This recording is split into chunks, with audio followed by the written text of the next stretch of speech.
2050-yilga kelib har 2 kishini bittasi saraton kasalligi kuzatiladi.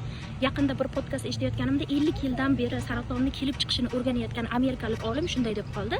Bu to'g'risi meni juda ham qo'rqitdi, chunki meni hayotimda hozirgi kunda saraton kasalligidan qiynalayotgan va qiynalganlar juda ham ko'p. Shuning uchun bu mavzu men uchun juda ham og'riqli va shaxsiy bo'lgani uchun juda ko'p izlanishlar olib boraman. Hayotimda yoki yaqinlarim hayotida bo'lishini umuman xohlamayman. Hamma olim va olimalar shu 3 ta narsani qilsangiz, hayotingizdagi 80% kasalliklar sizga yaqinlashmaydi deb aytadi.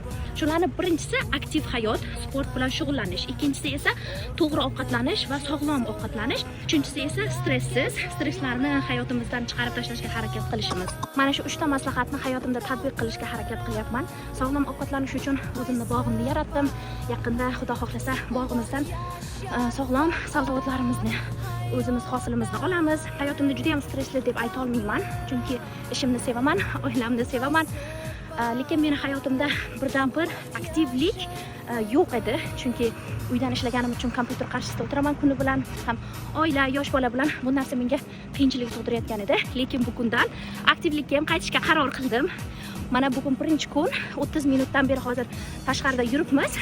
Bu videoni yasayotganimning sababi mana shu aktivlik hayotimdan lavhalarni men Instagramga qo'yib bormoqchiman. O'zimga ham motivatsiya bo'ladi, chunki Instagramga qo'yish meni disiplinamni kuchaytirishidan umid qilyapman. Bu yo'lda meni qo'llab-quvvatlaysiz deb umid qilaman. O'zi charchab qoldik va kommentlarda, izohlarda fikrlaringizni kutib qolaman.